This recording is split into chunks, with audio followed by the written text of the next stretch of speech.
Namaskar ji. Namaskar to everyone. Okay, so it's time to begin. Let's begin with our usual Om. And before we do that, we can bring create the group consciousness by thinking of everyone within you. Take a deep breath in.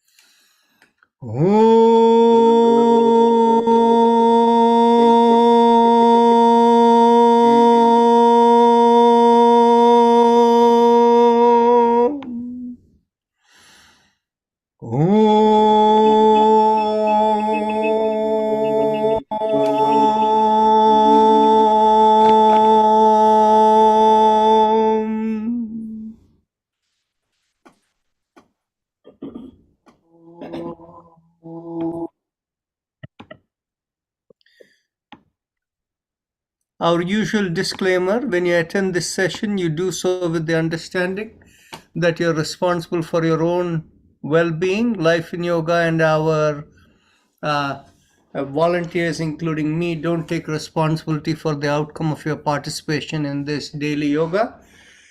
Keeping that in mind, make sure that whatever you do is done with no strain whatsoever. That is the rule of yoga, and within your own capacity. Now, the other thing is, somebody has put a message that they are unable to hear me. This means everybody else can hear, means you have a problem on your side. You can consider rebooting your computer. Okay, so bring your awareness to the perineum. We begin the chakra vibration. Bring your awareness to the perineum. And as you squeeze at the perineum, pressing on the little finger, we begin with Lam. Take a deep breath in.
Release the fingers, continue.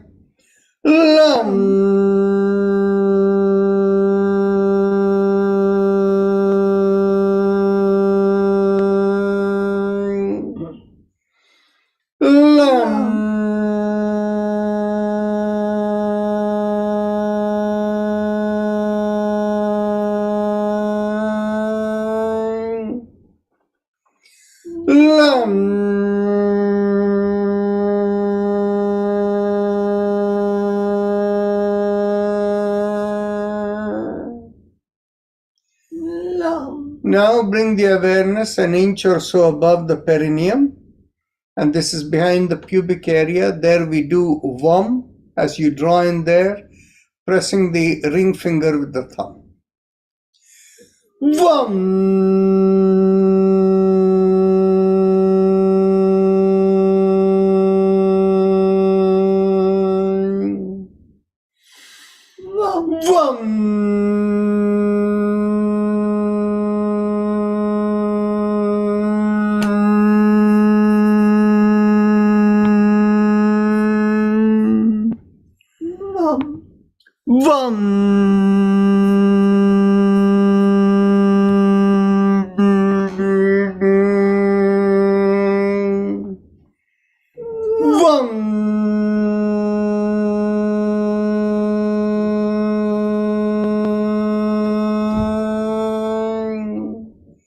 Release the fingers, continue.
Now, bring the awareness behind the navel in the middle of the body, and as we draw in there, we do Ram, pressing on the middle finger with the thumb.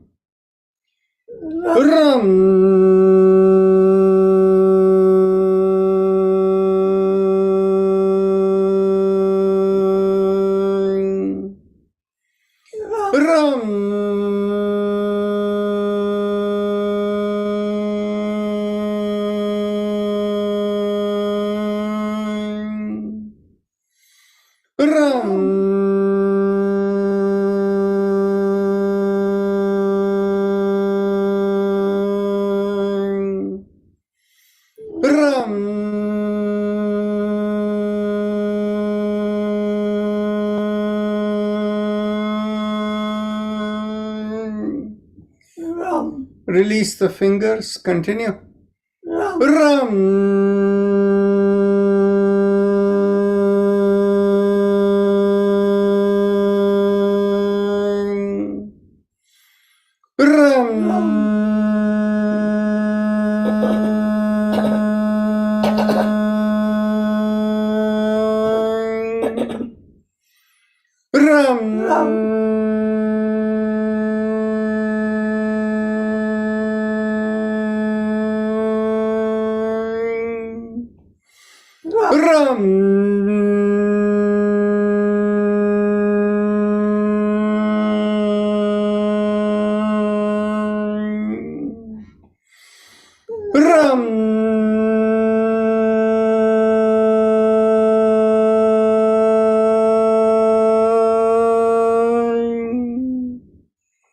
Bring the awareness to the middle of the chest, in between the breasts, and here we do Yam, pressing on the index finger with the thumb. Yum.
Release the fingers. Continue.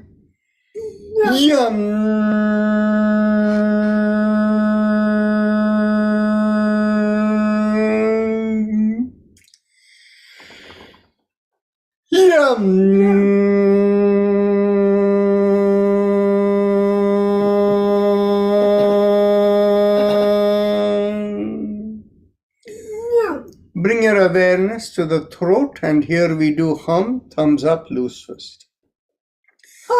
Hum.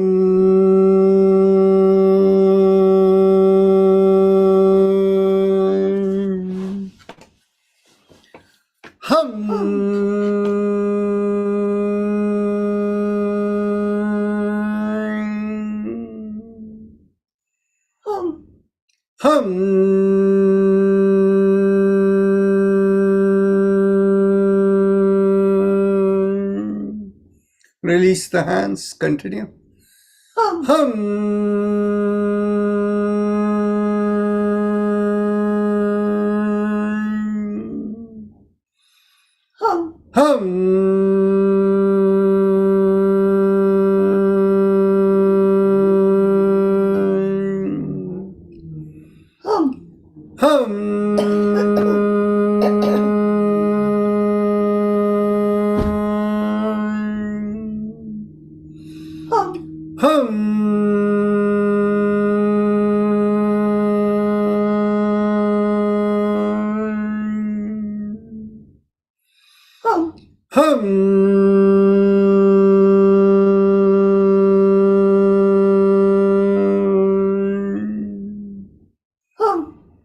Now, bring your awareness to the middle of the head, and there we do chum, thumbs up, loose fist.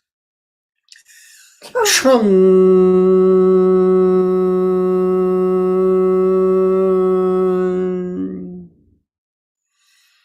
Chum.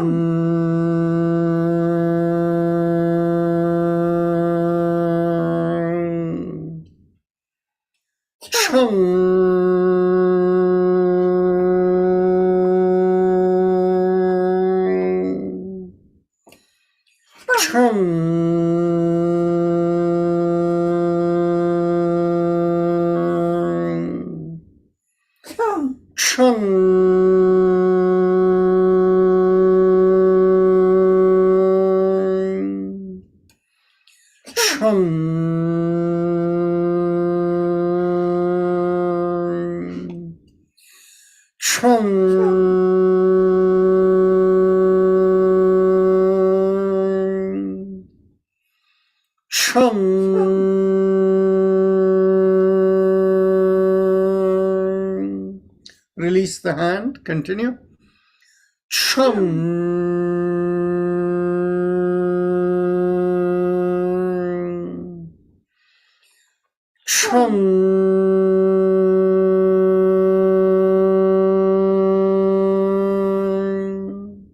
Last time.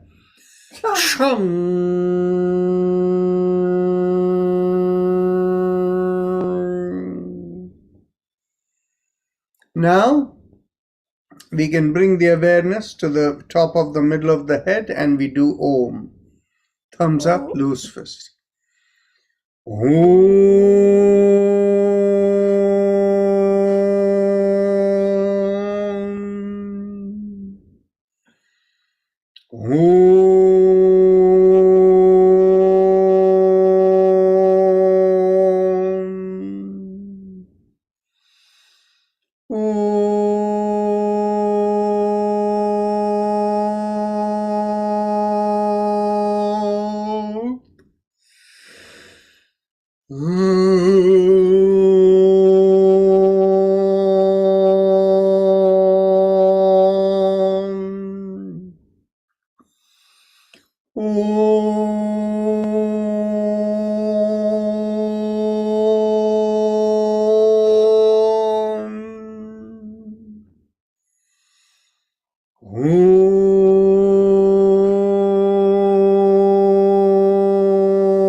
Release the hand. Continue.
Now we go on to the Ujjayi Pranayama, the happy face breathing, and those of you who know it can proceed.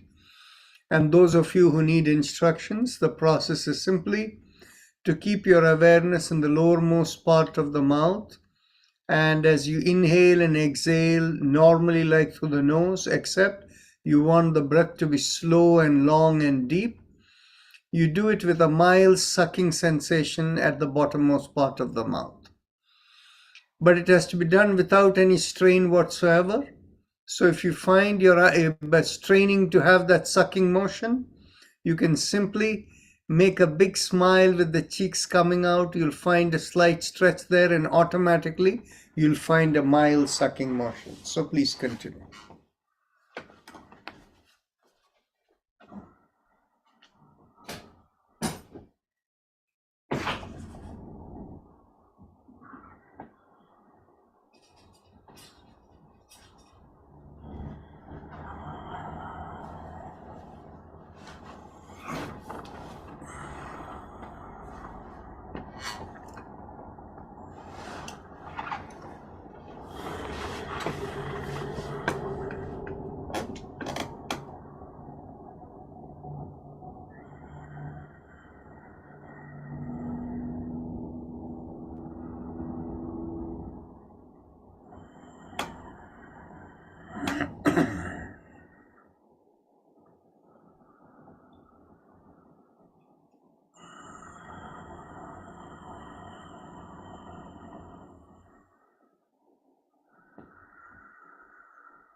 Now, as we continue the Ujjayi, we go on to the shoulder rotations.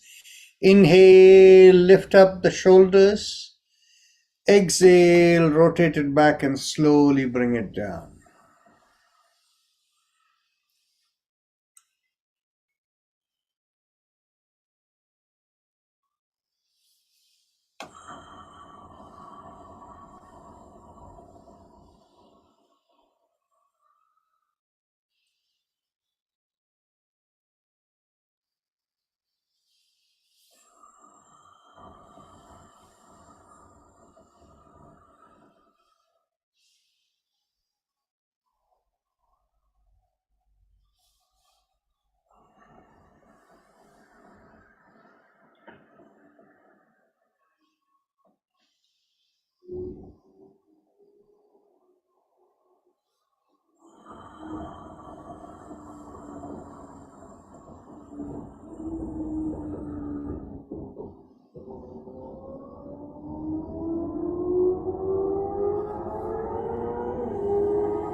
Last exhalation.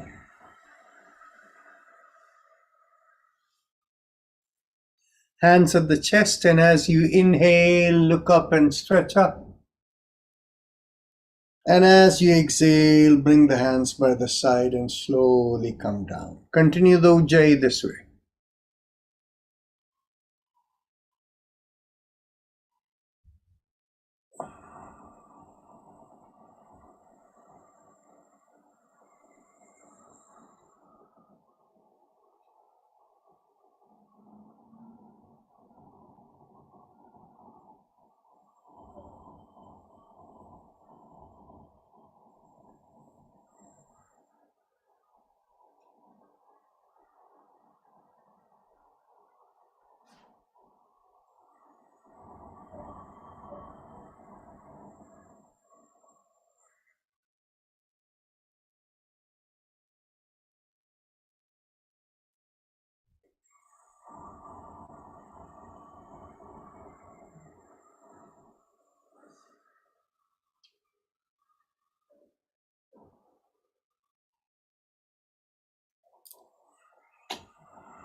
Last inhalation and last exhalation in this motion. And now make a fist of the hand and bend at the wrist and bring the fist into the chest and chin down. And as you inhale, open out the palms perpendicular to the forearms. Look up and stretch out as wide as you can. Exhale in Ujjayi. Make the fist bend at the wrist, chin down, and bring it into the chest.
Last exhalation. Elbows in line with the shoulders.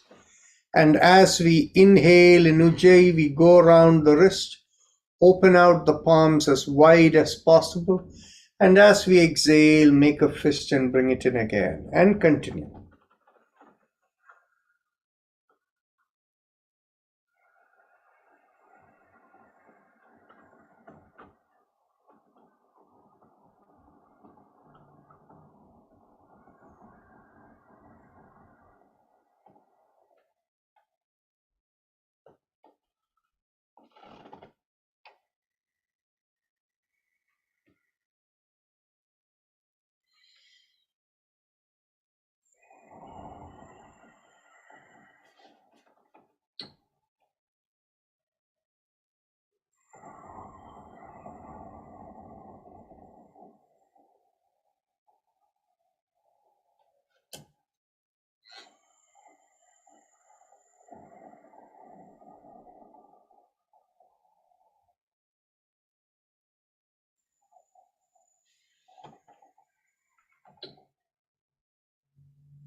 Last exhalation. Let's go reverse.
Last exhalation.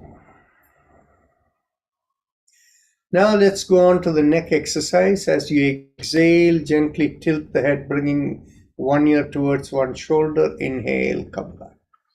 Exhale, tilt the other way. Inhale, come back. And continue.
Last exhalation, inhale, come back.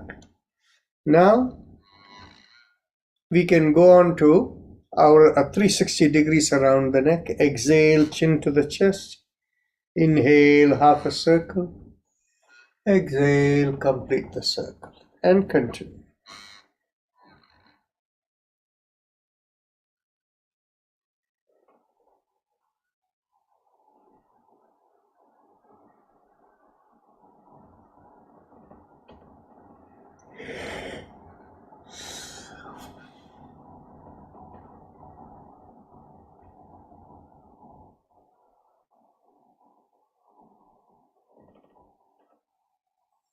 Last inhalation and last exhalation. Now we can go in the opposite direction. Inhale, half a circle, and exhale, complete the circle and continue.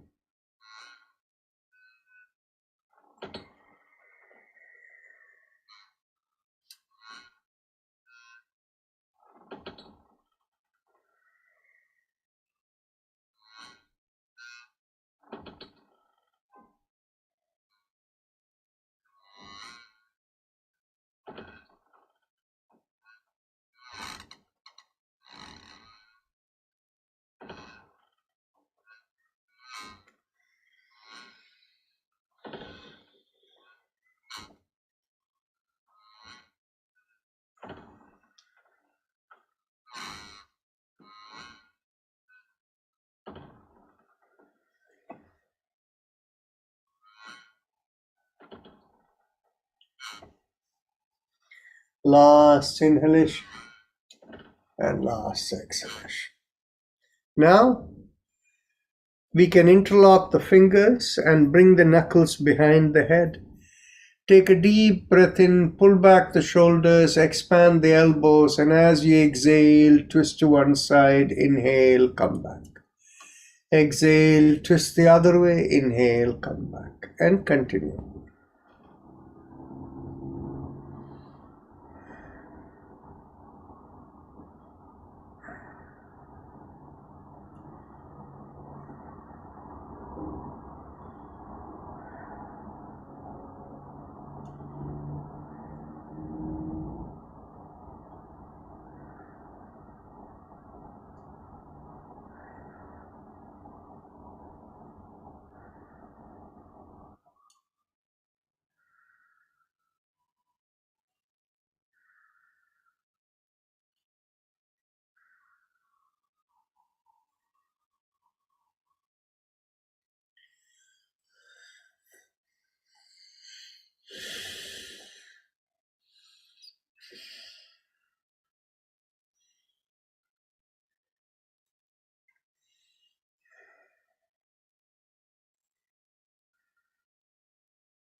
Last inhalation, and as you exhale, release, and now get hold of your elbows behind the head.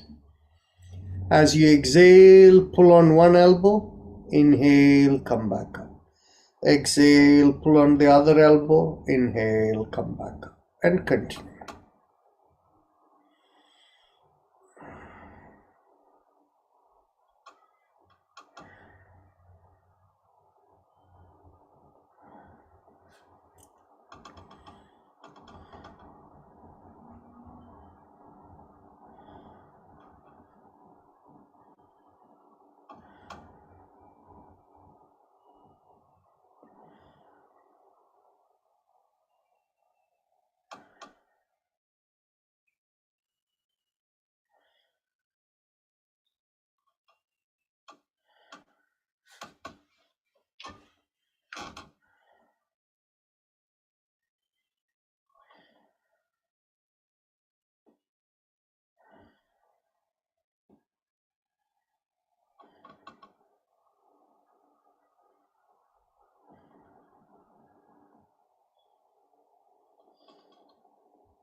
Last exhalation, inhale, come back. Now we can go on to our spinal twist. Take a deep breath in, and as we exhale, we go with ah on the right side. Ah,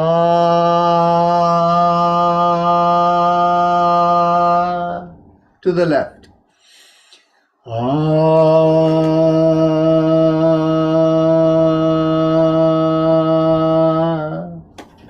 to the back. Ah,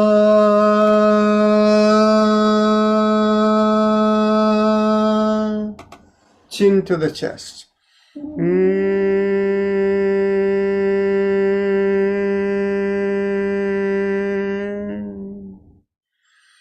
Second round, twice to each side, to the right.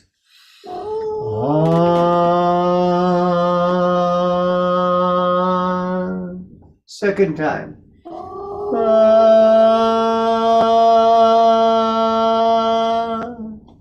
To the left.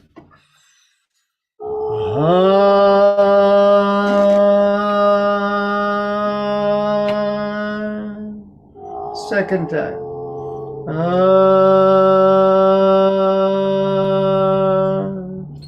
To the back.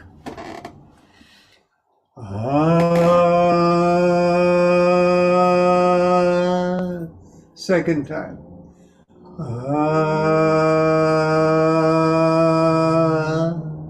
Chin to the chest.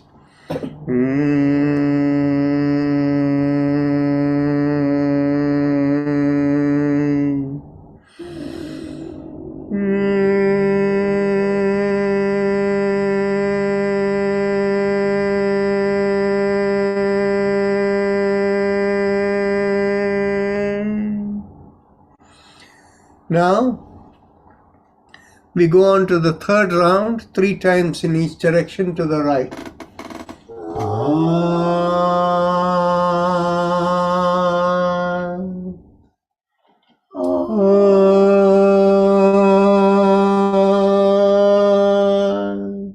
Third time.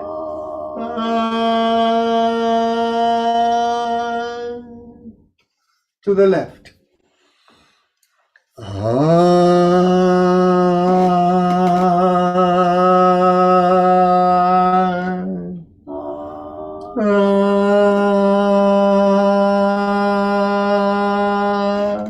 Third time.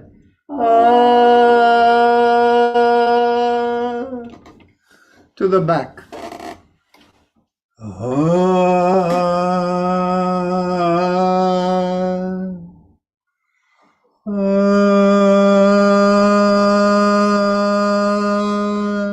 Third time.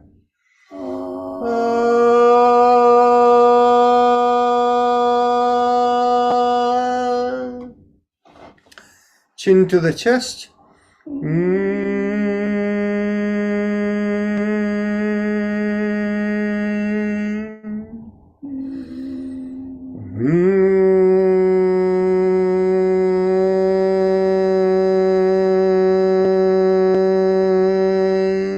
Third time.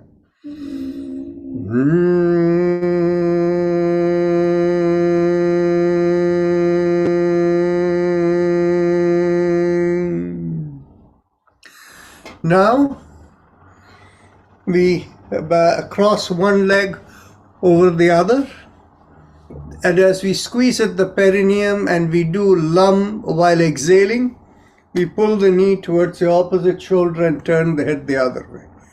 So take a deep breath in. Lum.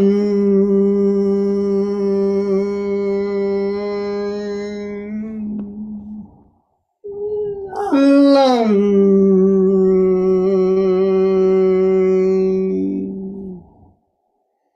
Lum. Last time. Lum.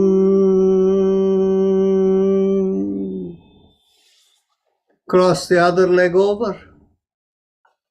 Lum.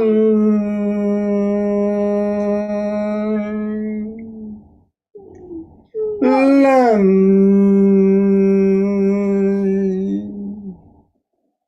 Lum. Last time. Lam. Now we can continue with the sound Om or Ah 3 times. And close your eyes first. Keep your spine straight.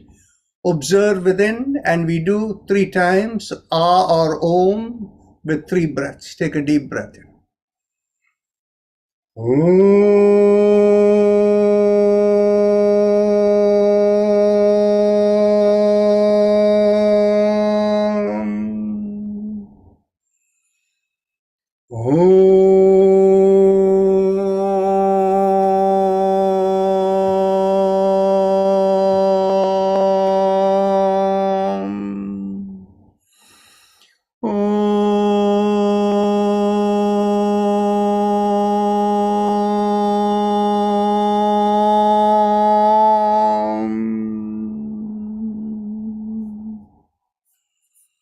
Now we can stand up, and those of you who don't have good balance, you can remain seated. Those of you who are standing, keep the feet shoulder width apart, inside of the feet parallel to each other. And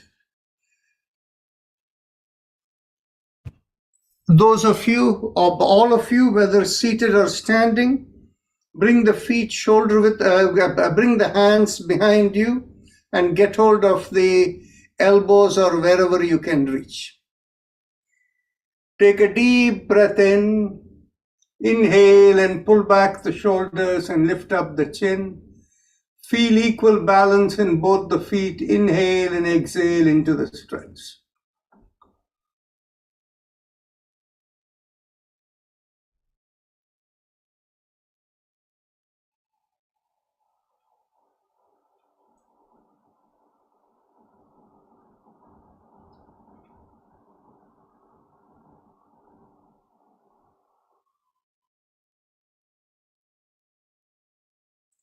Take another deep breath in. And as you exhale, slowly come up. Now bring your hands to your hips. And as you inhale, push on one hand and make the backward arch towards that side. The backward arch tilted to one side. And exhale, come up. Inhale, push on the other side. And exhale, come up. And continue.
Last inhalation and last exhalation. Now, get hold of your elbows once again. Take a deep breath in, lift up the chin, pull back the shoulders, and as you exhale, lean forward with the chin up and shoulder pulled back.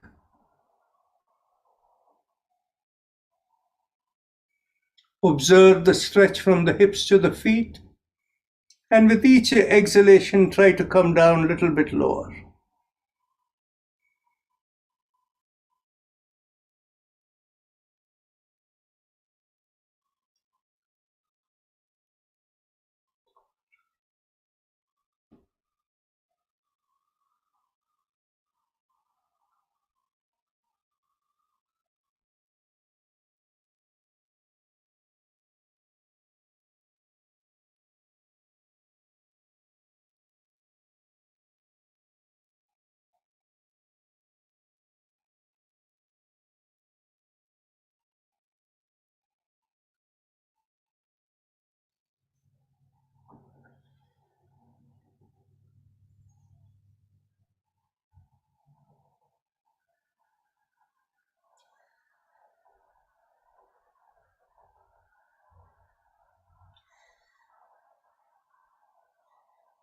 Take another deep breath in, and as you exhale, drop your hands towards the floor. Now, as you exhale, twist, swing to the left, twisting, and as you inhale, come back to the middle. Exhale, swing to the right, inhale, come back to the middle, and continue.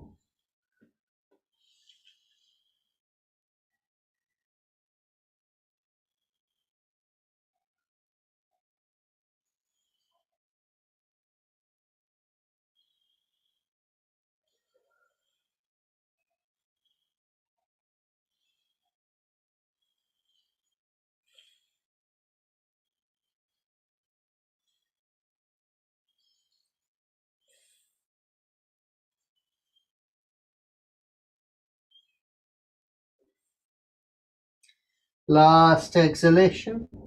Now, when you come back to the middle, put your palms onto the floor. If they don't reach, bend at your knees. And as you inhale, push the weight onto the palms and stay there for 5 breaths.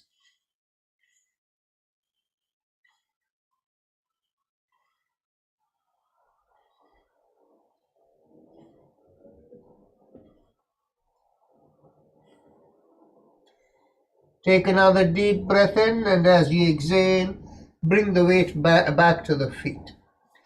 Get hold of your ankles, take a deep breath in, and as you exhale, keeping the chin up, pull yourself down as much as you can.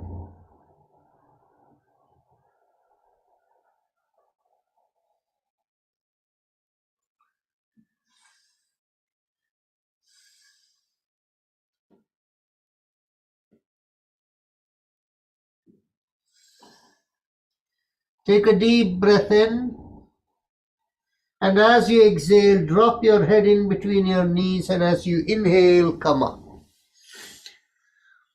Now bring your hands to your hips, and those of you who are seated, who want to hold a chair or something to keep balance, you can also go around the hips standing with support. Inhale, half a circle. Exhale, complete the circle, and continue.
Last inhalation and last exhalation. Let's go reverse.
Last inhalation and last exhalation. Now we can take a seat. So we can begin with the alternate nostril breathing. Inhale from the left nostril, exhale to the right, then inhale from the right, exhale to the left. We'll do it for about 6 breaths.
Now, let's go on to Kapalbhati.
Now we can do 3 breaths of Brahmaris. Take a deep breath in.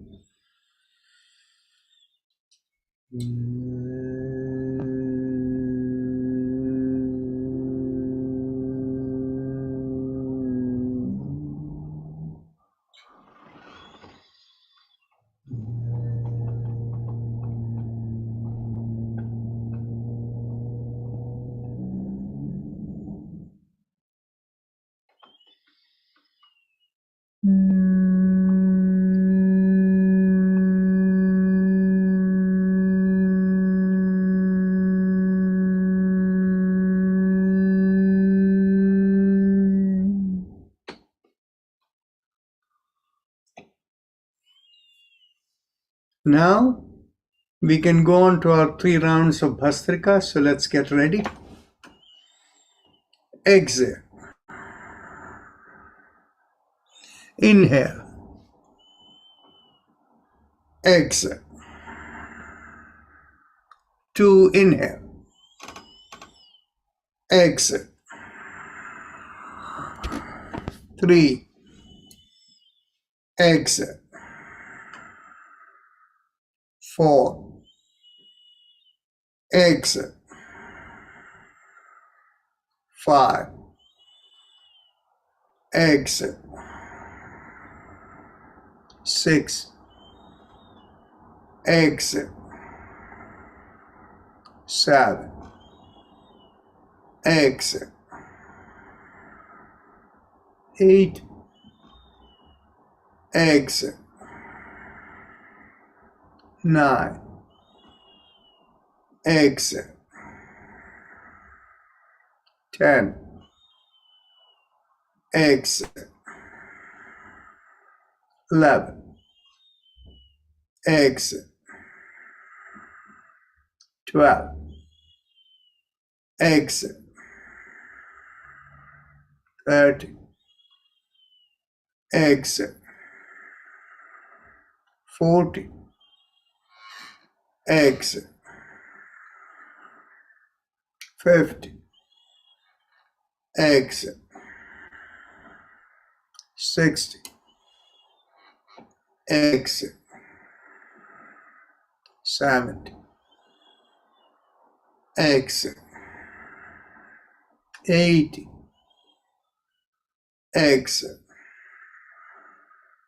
90. Exhale.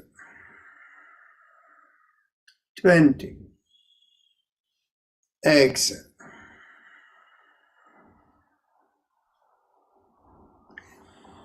Ujjayi Kumbhaka followed by Brahmari.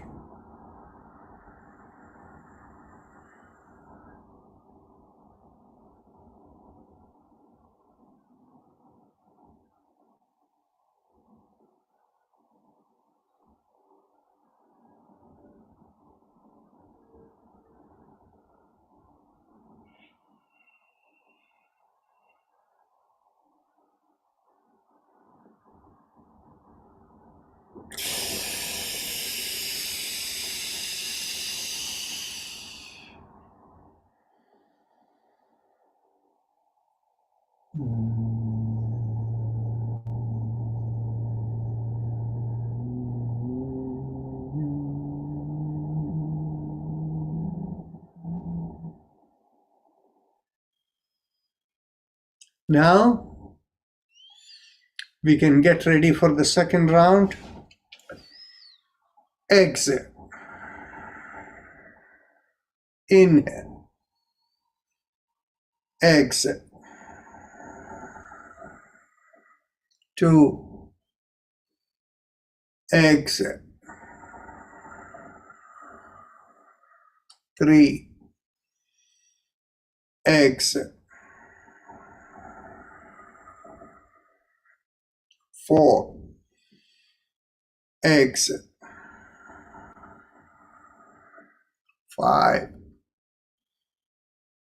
Exhale. 6. Exhale. 7. Exhale. 8. exit, 9,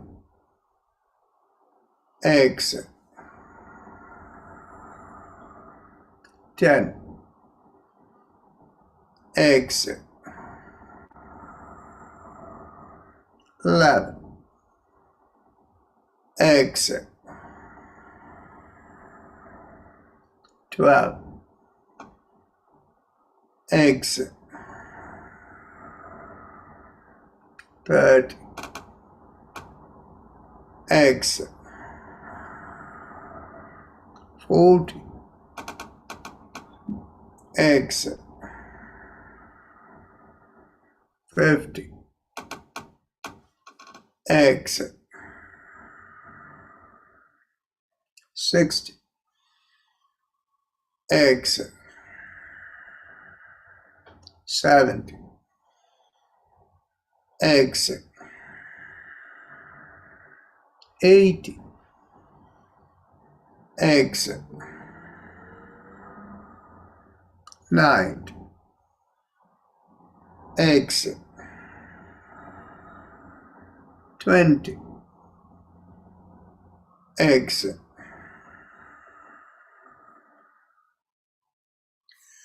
Ujjayi Kumbhaka followed by Brahmari.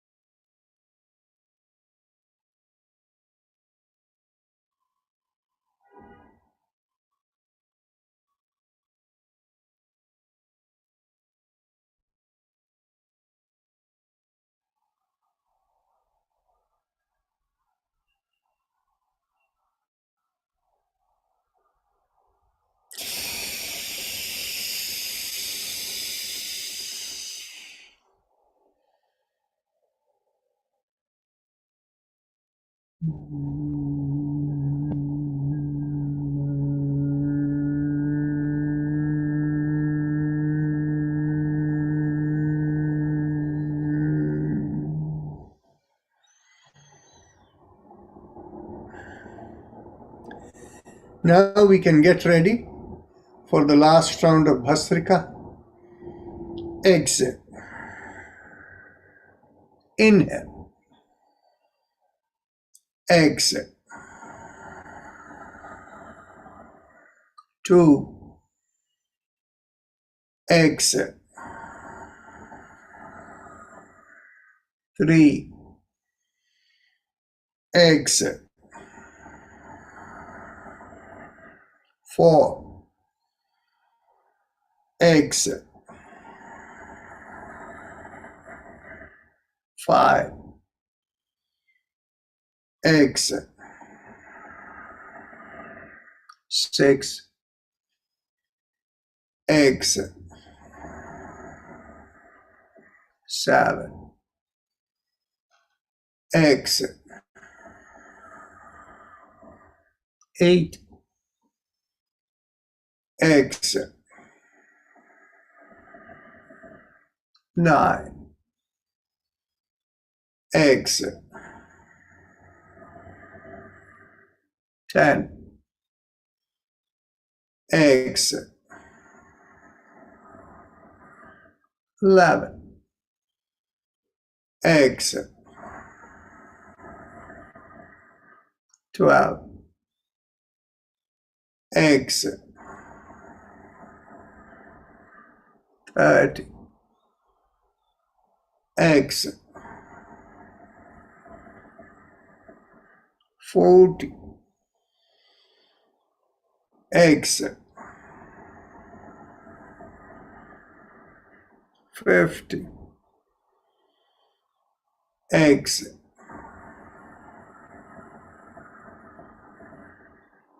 60.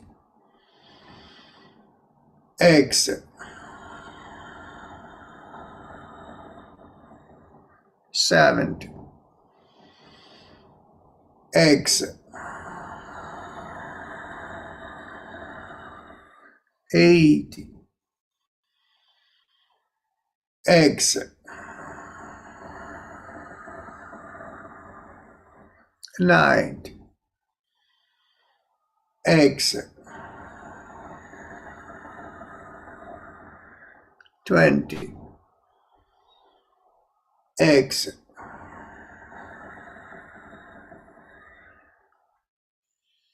Ujjayi Kumbhaka followed by Bhramari.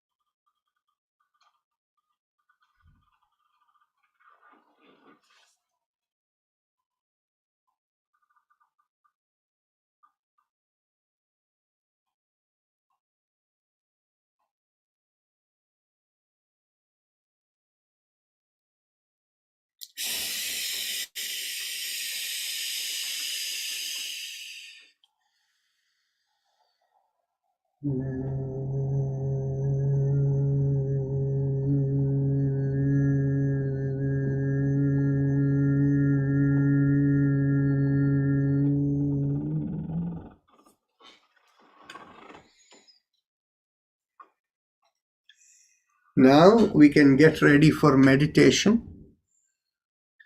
Make sure you're seated comfortably, back straight, good support for the back, and keep your palms in any open position for meditation, and then mentally tell yourself, I give up all ideas and concepts and I care about nothing.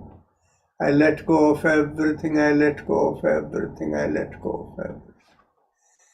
As you let go of everything, feel a lightness come into you.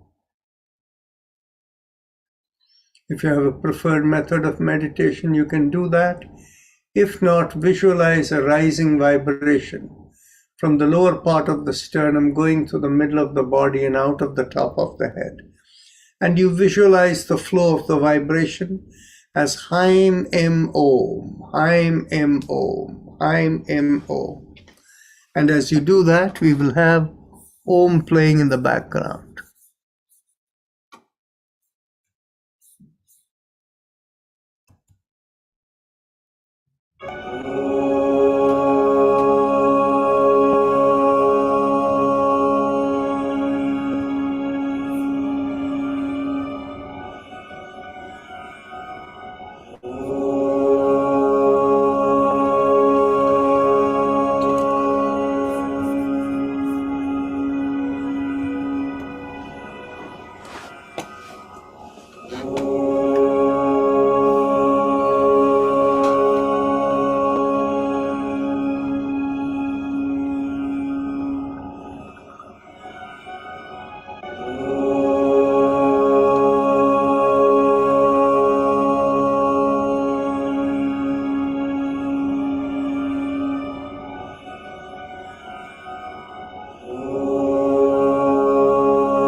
Mentally affirm to yourself, I'm not this body, nor the mind. I'm the eternal spirit. Visualize a downflow from far above coming into you as you connect into your eternal spirit.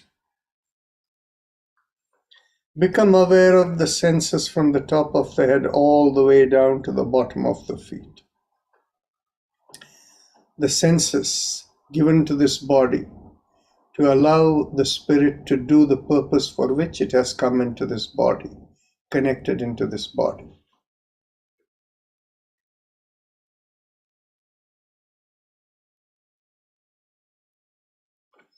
Whenever you're ready to open your eyes, before you open your eyes, raise the palm of the hands and bring it a few inches in front of your face. Take a slow, deep breath in and be aware of your body and inner elements all together. And as you exhale, gently open your eyes and focus right into your palms.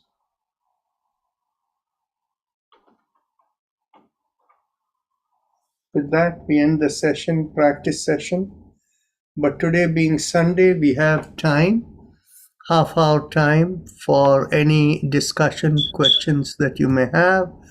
So anybody who wants to speak up is welcome to unmute and speak up. Dr. Raj, Yes. Namaste. I had a lot of anxiety and weakness. So you told me to do Anulom Vilom, but it's not helping. So can you suggest anything else? Yeah, see, what it is, you and I go quite a while back, so I know you very well. Thank you. So the thing is, you see, for you, the idea of mentally letting go is very difficult. And that is the reason you have all the anxiety. So all of these practices have to be done for a long period of time to even feel it. So the Anulom Vilom, if you do for half an hour, but to do it for half an hour will be difficult for you. Yeah. So that is the problem. So the answer is you have to simply work on doing it for a longer period of time, and there is nothing else that we can really recommend for you. Okay, so Anulom Vilom, half an hour or more, right? More, as much as you can, whereby you can just be focused on the breath without the mind wandering. Okay. Thank you, Dr. Rajan. Thank you. You're welcome. So, Bridge, go ahead. Yeah. When I do the I have a back surgery, right? Then they fuse the discs, and when I go down lower, I cannot touch the floor. Yes. And I bend my knee, and my knee hurts. Okay. So what should I do? So don't at this point in time when you're telling me your knees are hurting, were your knees is your knees always hurting if you walk a lot and things? Yes. Okay. Then in which case, what you should do is you should avoid that exercise of going down onto the floor. Instead, what I will recommend is that I'll show you what you can do. Okay. See, the thing is, you see, if you have your chair like this, place your hands on your chair like this. Don't bend your knees. I see. You can see me, right? Yeah. Yeah. And when you say touch the ankle, hold the ankle, then what do I do? You don't need to hold the ankle. Instead, hold your knees. Instead, hold the knees. Okay. And come with this thing. Okay. That's good enough. Thank you. Yes. So if there are any issues like that, we have to adapt. Thank you. Thank you so much, Rajanji. You're welcome. I have two questions, unrelated and small questions. After the end, after our meditation, you said, look into our palms. what does that do? I just want to know. Looking in the Okay. I would actually like to take a survey over here, just by a show of hands. When you open your eyes and look into the palm of your hands after having taken a deep breath and as you're exhaling, Mhm. do anybody feel any sensation in the palm? Little bit, yes. How many people? Little. Okay, almost a high percentage of people can feel the sensation.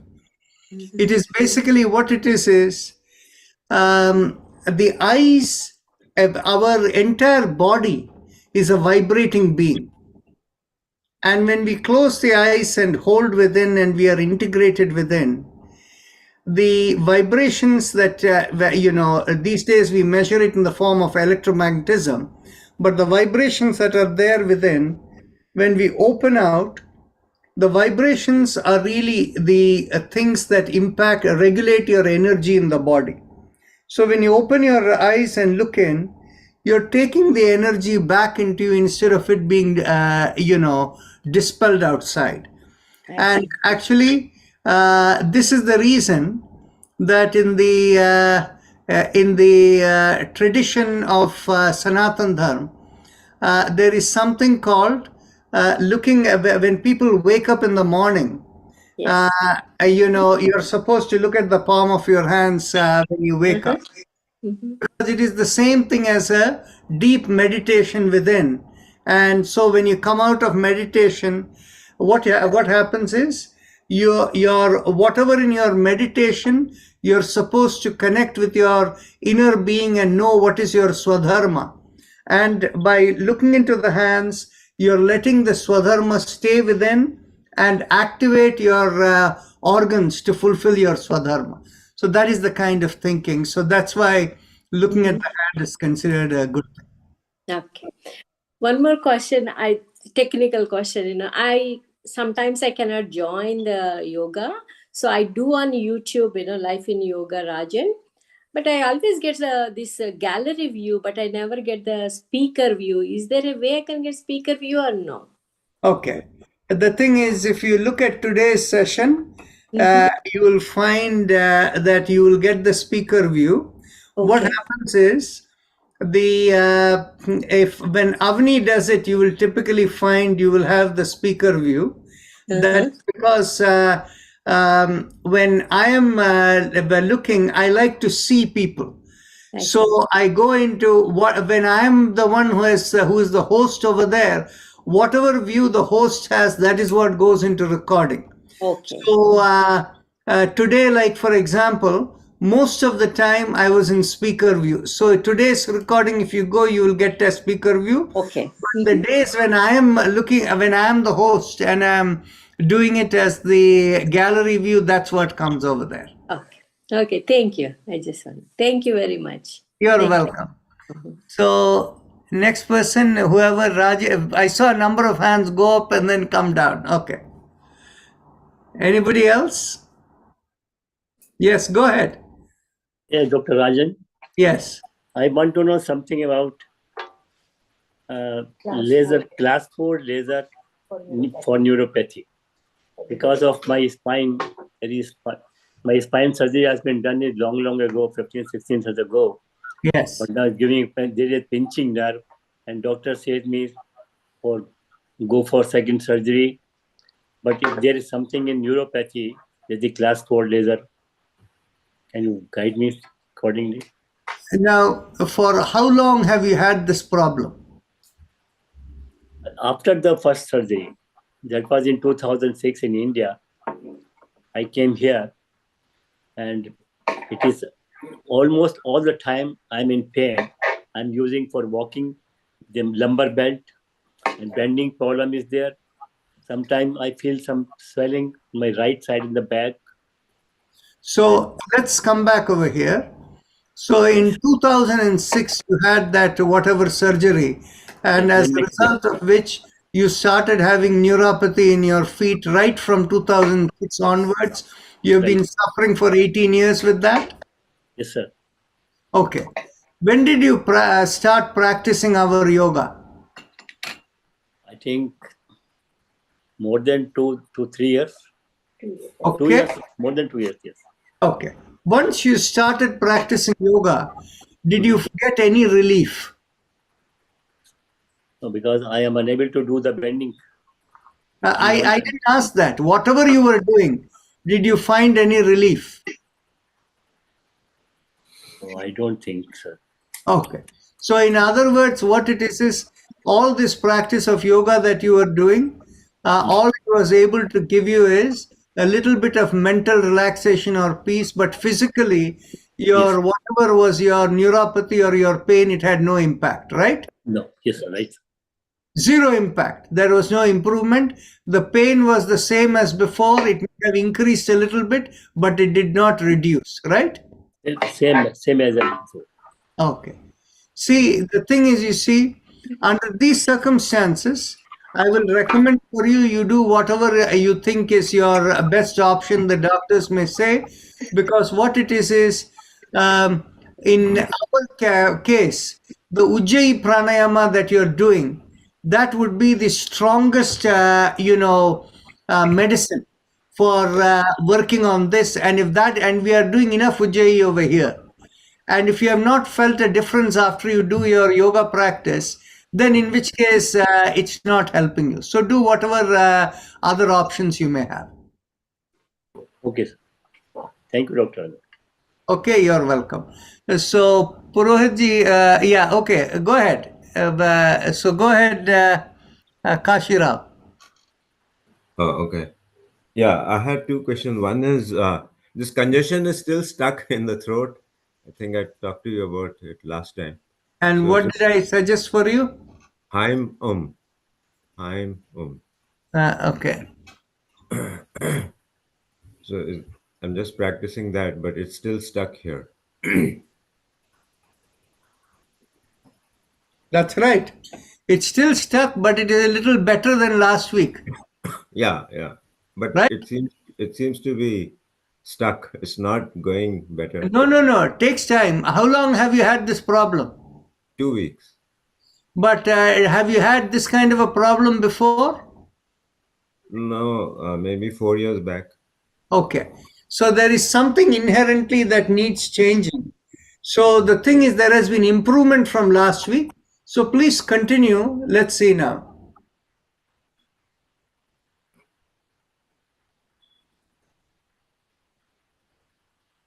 It will take a total of 3 months for it to completely go, but it will give you improvement week by week, little bit at a time.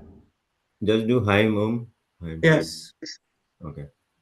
Okay. And one more question on Kapalbhati. Maybe if you can tell us, maybe in a different session, because I kind of forgot how to do that. Oh, no, I'll tell you right now, because a different session means it will become a little difficult. So in Kapalbhati, I'll give you the side view over here.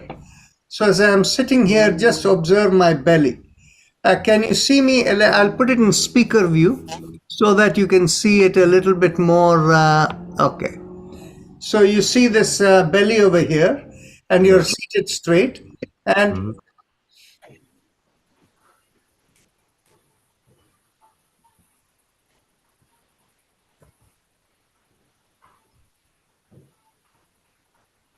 Oh, you just breathe in and out? that's right. And the belly is going in as you exhale. Okay. Right? That's how you do it. And it has to be done with ease. You see, the whole body is not shaking, right? Okay. Just this thing. So it has to be done with ease. Okay. No huffing and puffing, no too much of force or strain. Okay. Okay. So, Suresh Purohitji, please go ahead. Yes, namaste, Dr. Rajan. Namaste. My question is, there are some different opinions. When you sleep, which direction you keep your head? Okay. Generally, from the tradition, and I have generally observed this to be pretty accurate, is that if you sleep with your head to the south, east, or west, it is okay. It's preferable you don't keep your head to the north. because of North Pole gravity or magnetism. That is correct. And what it is for people who meditate regularly and who are sensitive, you can go and test for yourself. If you're normally sleeping with your head facing south, east, or west, and try for one night, keep your head facing north and see how bad sleep you get. Okay. Yes. Okay. Yeah. Yeah, Dalpati, I you want have to say a something? question. I was just curious. It's not. Okay, Doctor, my question may be funny, but I'm asking you, as a God create our body, and at that time he is putting every organ in for, and then why we need the yoga? Because he has the reason, everything he has done. So Yeah, I will answer that question, but Suresh Purohit has had some other. but I don't remember that what exactly you said, Yeah. Suresh, you were saying something. It is not related yoga, but I was thinking about. Like I read some article that whole universe is moving, all planets, everything moving. And I read something in some magazine that one time it comes that our planet or Earth planet comes in some environment. There is so much radiation, there won't be any living. Is that correct? I can't comment on that because I don't know what Okay. science, which reference you're making to something. So unless I read it and I look into it, I cannot really comment on that. Okay. So let's go back to Dalpatji's question. And his question was, why do yoga? God has all the wisdom and has made you as a perfect body. Why do yoga? Right? Well, That's my question, yes. I'm going to put it this way. You see, while God made you, God also gave you the ability, your free will to decide what you want, right? Yes. And so what happened is, over the years, as a first generation immigrant, you wanted to be successful, you wanted to make more money, you wanted everything for your family. You worked so hard that you wore down your body, right? So body deteriorated. Deteriorated. So did you ever ask God, that's what your program was meant to do, or did that program come from your mind? You see, the connection into God and the mind are two different things. Yes. So the way in which we explain is, if you think over here, now, we from NASA sends out all these exploratory missions to Mars and various places, right? Now, when these rockets and these whatever things go over there, they're constantly in connection with the Pasadena Space Center in California, right? Where NASA has a branch over there, or it could be the Houston Control Center. So they have the constant connection over there. They can have the constant connection only if they are in the same, where there is the line of viewing. Only then the transmitter receivers can have the communication going. If on the other hand, that whatever is the Mars probe or whatever goes behind Mars relative to where Earth is, there is no communication with that device, right? So what happens is, at that point in time, these people have programmed in there, that little probe has in its webcam, sound detectors and things. So if there is any space debris, an asteroid or something over there, they have given it enough intelligence to fire its rocket motor and get out of the way so that it will not get damaged, right? For a period of time when it is out of connection, it has internal intelligence to do whatever it wants, right? So to keep itself safe or whatever it wants. Like that, what has happened is God made you perfectly, and it has also given you, God has given you the ability to connect into God. But what happens is, because your sense organs, your webcam or your eyes and all the sense organs are like, your speakers are your mouth, and your microphones are your ear and things like that. So since your hearing and sensing, all these sense organs are active, the God has also given you the ability that when you are not connected with God, then at that time you have the ability to make your own decisions, so that when you cross the road, you are not saying, God, take care of it, without looking left and right to see whether there is traffic or not, right? You obviously look to see left and right whether there is traffic. So what happens is, when your sense organs are working with you and your mind gets involved instead of your connectivity with God, then in which case you make decisions with your mind which may not be part of God's plan. Okay? So what is the purpose of yoga? To invoke that connection between you and God, so that you're guided to fulfill the purpose for which you're born, and the mind does, and you reduce the mind getting in the way to that connection. I think you're right, because it's helping. After I doing the yoga, I got more energy, less stress, and this thing happen also, Yes. And some small disease is gone, like cold thing also, and the diabetes reducing. Very nice. So that could be help. All right. Very nice. Any other? Tammy, you had your hand up. Go ahead. Hello, hi everyone, namaste. I'm with you about being connected to God and remembering to connect to stay on our purpose. I had a question. I was wondering, it's been like 3 days on this and nothing came yet. And I asked Kumar and he didn't have anything. But on sentience and intuition, and I know God is like energy. I got that. So I was trying to see what is sentience and intuition. I don't know. What word are you saying? Say it again. Sentience. It's a word that I hear. Sentient. Okay. Okay. See, the thing is, anytime we say a sentient being has its ability to execute anything it wants, but within its own programmed ability. Like, for example, the trees, when they see that the weather is good, it decides to sprout leaves. Now, for you, when you smell something nice, oh, that's a cup of coffee, I would like to go and get a cup of coffee, you go and get it for yourself, right? And the other thing is, if you're one of those people and you see the time is like 8 in the evening, your mind comes and says, no, this is not a good time to drink a cup of coffee, because I won't be able to fall asleep, so you don't drink the cup of coffee.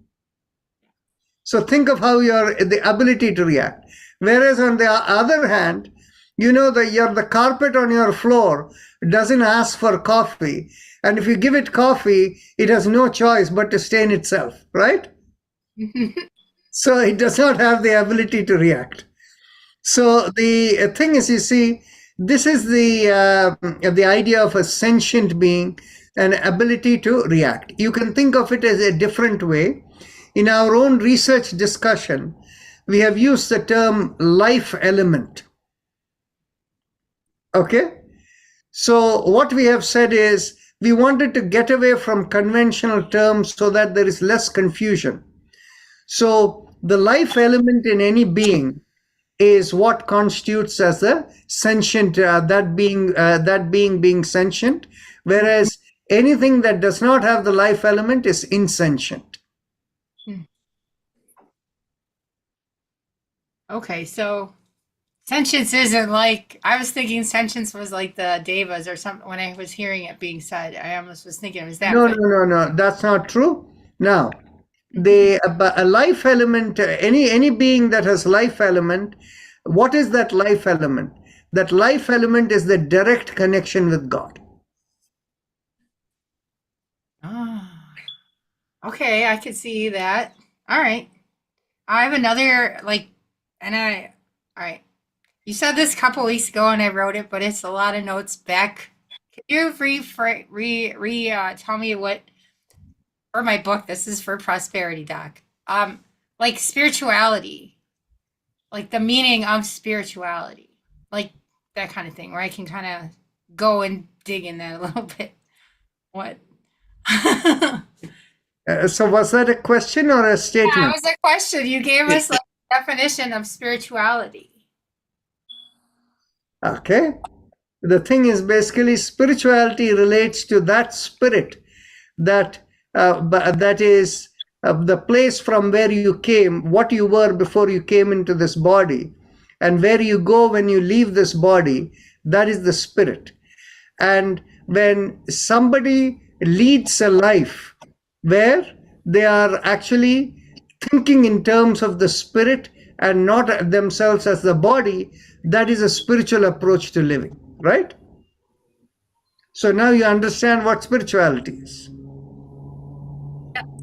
So then I came around a description of self-actualized. Is that what that would be? The spirit? No, okay, no. You see, there is a close relationship with that. However, the way in which the self-actualization concept has come about more from the field of psychology. Okay? And the thing is basically, they go from, going from meeting your bare needs of existence, going to a point where you feel fulfilled. They call that a self-actualization, where you feel you're fulfilled the purpose of your life. Now, it could be a mental concept or it could be a spiritual concept. So if we get stuck into that concept, we cannot be 100% certain whether self-actualization is spirituality or not. How do you know if you're fulfilled? Huh? How do you measure being fulfilled? See, the thing is, you see, if you think you're fulfilled in your mind, you're fulfilled. But whether that is spirituality or not may be a different matter. All right. I really Okay. So, Bridgie, go ahead. आखिरी question पूछ रहा हूं मैं आपसे, जैसे lump करते हैं, lump वम यम, ये जो करते हैं चक्र के अनुसार करते हैं ना, तो इसमें यम करने का ज्यादा महत्व होता है या फोकस करने का उस जगह पे? फिर से बताइए, यम करने में क्या? यम करते हैं तो करते हैं कि फोकस करो कि ब्रेस्ट के बीच में चक्र है, राइट? तो फोकस करने का ज्यादा महत्व है क्या यम बोलने का ज्यादा महत्व है? दोनों मिक्स करना चाहिए. You need to be focus as well as you need to make the sound vibration, both. Yeah. Focus alone is not enough, and if you do the vibration without focus, it is not effective either. Thank you so much, Rajan. You're welcome. Can I throw something on that thing? Go ahead. When you say like chakra, when you say yam, no, you concentrate chakra. Yam is sound like when you start a scooter, you just kick it and scooter starts. Same thing, like you sound yam, the chakra starts and rotating. That's what it is. All chakras are the same thing. Sound, click the chakra, and it is moving and transmitting all the energy and going out. That's what I'm explaining simple language. Any other comments, questions? Go ahead, Karthik. Oh no, okay. Yes, go ahead, Radha.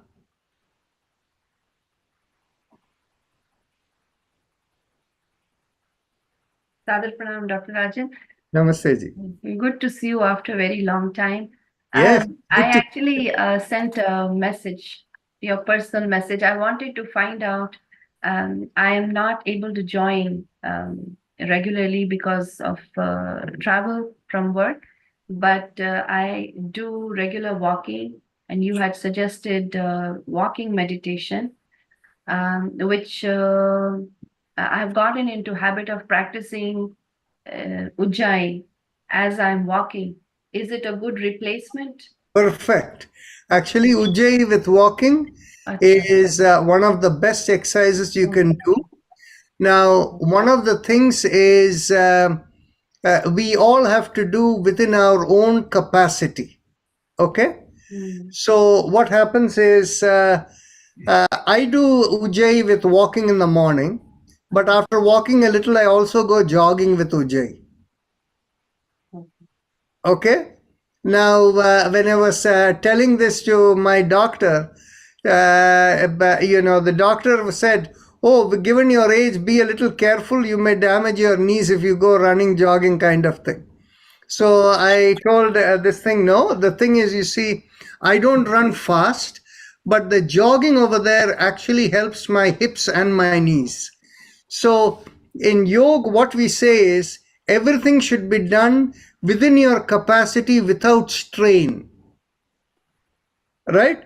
When you do it without strain, it stimulates. Okay? My mother is not in a position to jog. Okay? So the thing is, you see, for her, if she tries to do jogging, she'll probably lose balance and fall, or, even she can hurt herself.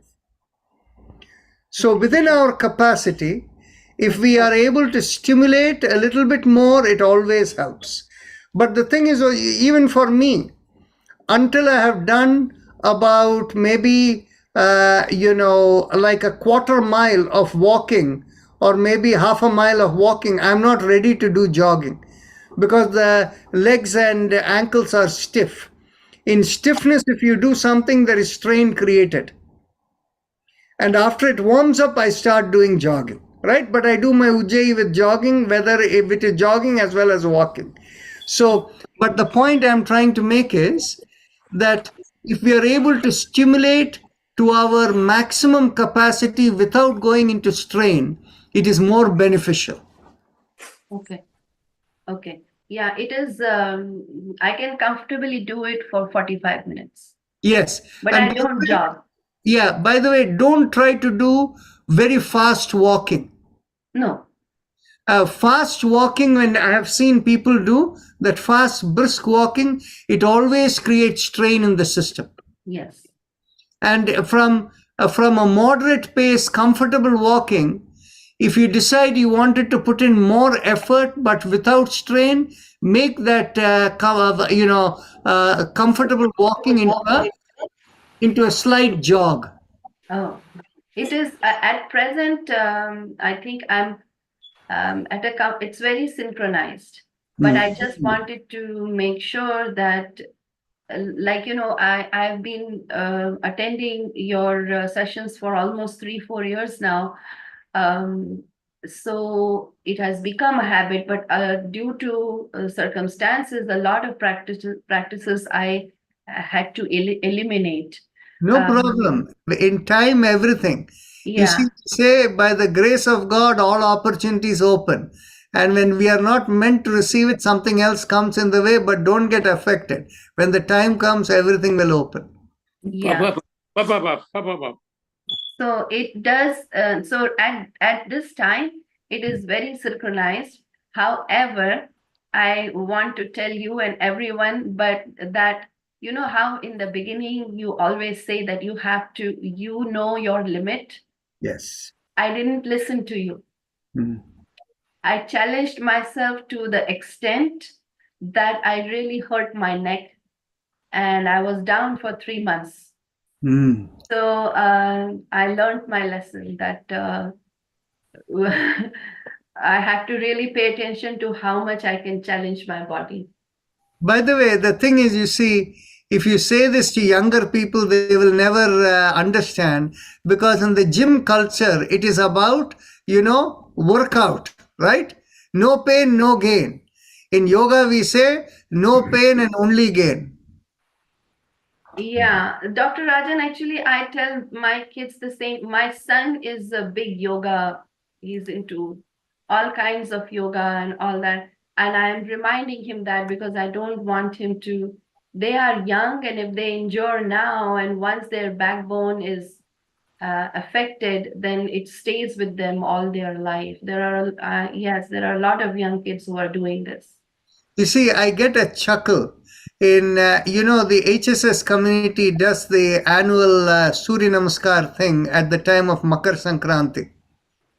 You're aware of that, right? Yes, I am. And in some of the sessions, when I look at people, how they do it, and they don't even listen.